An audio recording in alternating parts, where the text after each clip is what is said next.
আওয়ামী লীগ মাঠে নামতেছে, নানাভাবে চেষ্টা করতেছে, ছোট হোক বড় হোক তাও নামতেছে, সমাজে মিশে যাওয়ার চেষ্টা করতেছে। হ্যাঁ, আবার দেখেন প্রফেসর ইউনূস সরকারের পদত্যাগের দাবিতে আওয়ামী লীগের লিফলেট বিতরণ করতেছে। সে আবার বিসিএস শিক্ষা ক্যাডারের কর্মকর্তা মুকিব মিয়া, পোস্টিং লালমনিরহাটের পাটগ্রামের সরকারি জসিমউদ্দিন আব্দুল গনি কলেজে ইংরেজি বিভাগে, আর লিফলেট বিলাচ্ছে জাতীয় প্রেস ক্লাবের সামনে। আবার ভোরে মিছিল বের করছে।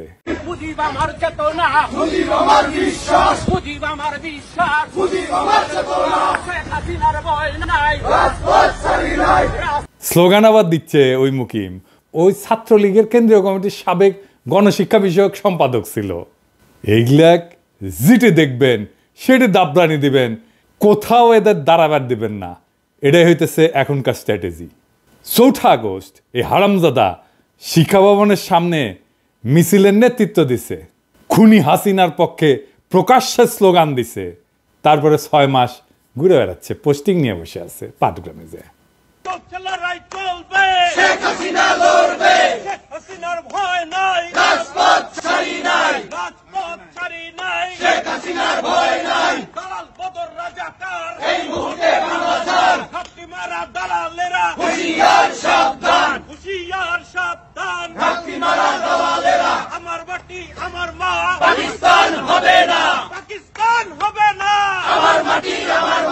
শিক্ষামন্ত্রীর বাসায় হামলা কেন? খুনি খালেদা জবাব দে। খুনি খালেদা জবাব দে। শিক্ষামন্ত্রীর বাসায় হামলা কেন? শিক্ষামন্ত্রীর বাসায় হামলা কেন? খুনি খালেদা জবাব দে। গত 6 মাস তার ফেসবুকে টানা অপপ্রচার চালায় গেছে সরকারি চাকরি কইরা।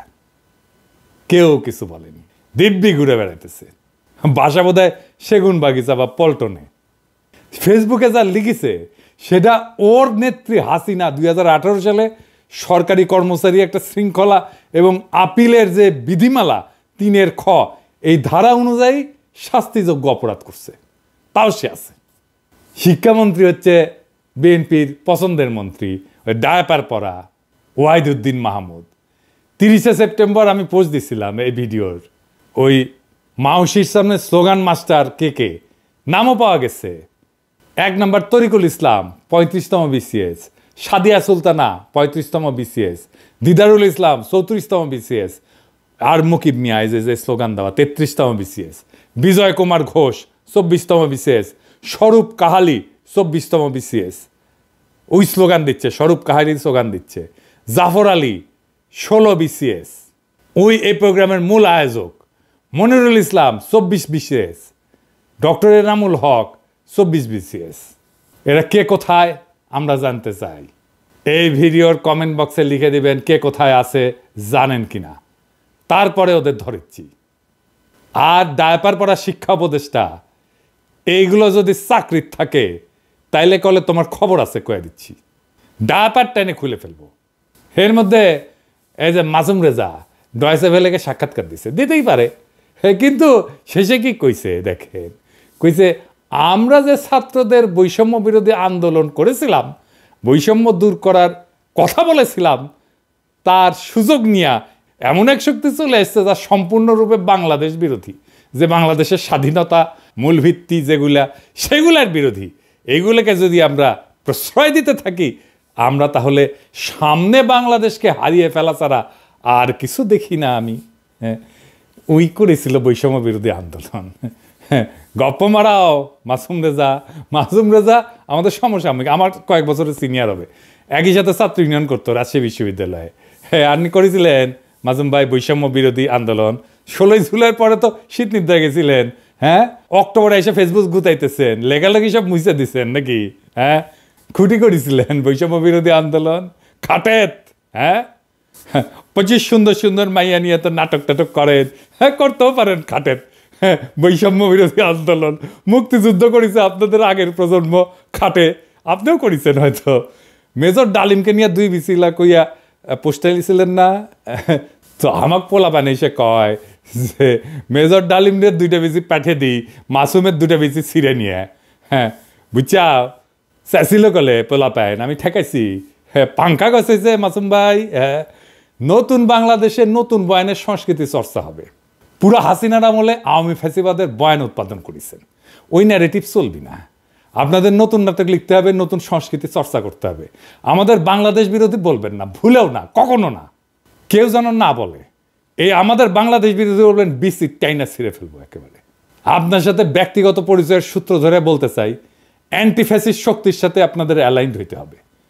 আমার বাবা নাটকের লোক ছিলেন, আমি চাই আপনাদের সাথে কথা বলতে আপনাদের কনসার্ন শুনবো, আর আমাদের এক্সপেকটেশন শুনবেন। আমরা এনশিওর করব নিরাপদ সংস্কৃতি চর্চার।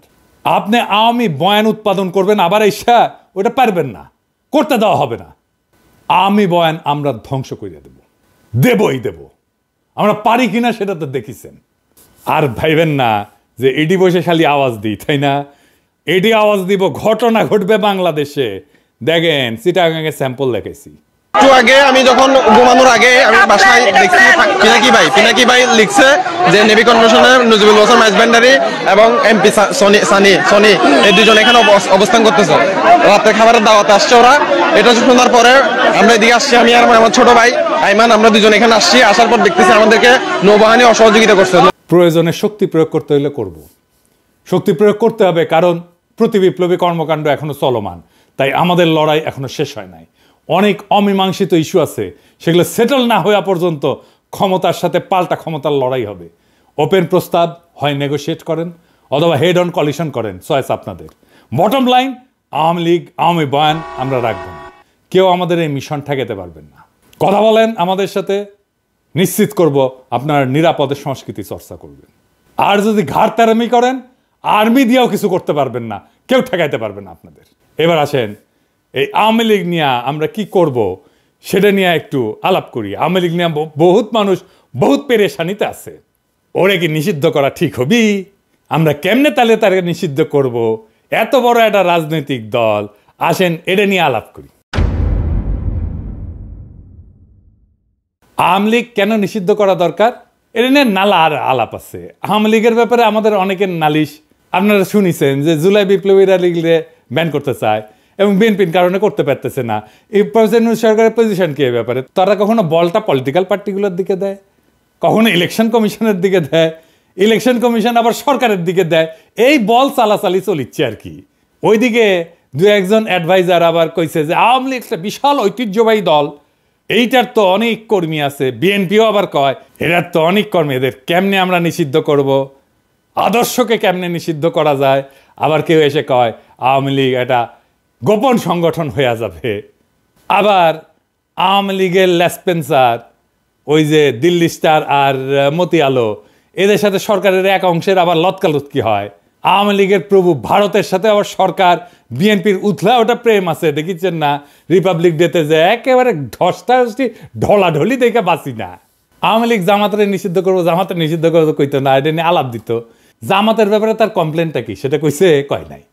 আজকেও এইভাবে হাসিনা যেভাবে জামাত নিয়ে আলাপ করতো সেইভাবে আওয়ামী লীগ নিয়ে আমরা আলাপ করতেছি, কোনো ডকুমেন্টেশন নাই। পলিটিক্যাল পার্টি হিসেবে ইনভেস্টিগেশন আমল নামা বানানো এবং সেই মোতাবেক বিচার করার দিকে হাসিনা যেমন জামাতের নিয়ে করে নাই, এখন হাসিনার ব্যাপারেও কেউ করছে না, না সরকার, না বিপ্লবীরা, না রাজনৈতিক দলেরা। অনেকে কয় হাওয়ার উপরে আওয়ামী লীগরে ব্যান করা হবে। এটা সত্য যে হাওয়ার উপরে একটা দলরে ব্যান করা যায় না। তো হাওয়ার উপরে ব্যান করা আর ওয়ারেন্ট ছাড়া গ্রেপ্তার করা আর আদালতে না পাঠায় হাজারাতে আটকায় রাখা একই জিনিস। লিগ্যাল প্রসেসে আওয়ামী লীগকে নিষিদ্ধ করা যায়, কিন্তু সেই লিগ্যাল প্রসেসে নিষিদ্ধ করার পথে কেউ হাঁটিচ্ছে না। তো তাই বলে কি আমরা আওয়ামী লীগকে নিষিদ্ধ করব না? অবশ্যই করব। তবে আমাদের দরকার একটা clear cut documentation. Awami League একটা ফ্যাসিস্ট দল, তারা ফ্যাসিজম কায়েম কইরা দেশের জনতাকে বন্দি করছে, লুটপাট করছে। এইটা স্ট্যাবলিশ করার মতো ডকুমেন্টেশন সরকার বা বিপ্লবীরা এমনকি রাজনৈতিক দলরা দিতে পারছে এখনো পারে নাই। এই ব্যাপারে মন দিতে হবে আমাদের। বিচার বা ব্যান তো পরের মামলা, আপনাদের হাতে তো রাষ্ট্র, এই কাজ তো আপনাদের করতে হবে। আমাদের তো পেট চালানোর জন্য কামলা দিতে হয়। আমার তো বাবার জমিদার ছিল না যে কাজ না করে থাকতে পারবো। ফুল টাইম কাজ করলে দেশে থাকলে করে দিতে পারতাম, দেশে তো আর নিবেন না। আমরা নিশানা দিতে পারি, কোনো গ্রুপ কাজ করলে সাহায্য করতে পারি। এই ডকুমেন্টেশন করলে দেখবেন এবং এই আলাপের শেষে দেখবেন ফ্যাসিবাদও, এমনকি হিটলারের ফ্যাসিবাদ, মুসলিনের ফ্যাসিবাদও হাসিনার শাসনের চাইতে ভালো ছিল। সেই আলাপটাই করি, আসেন।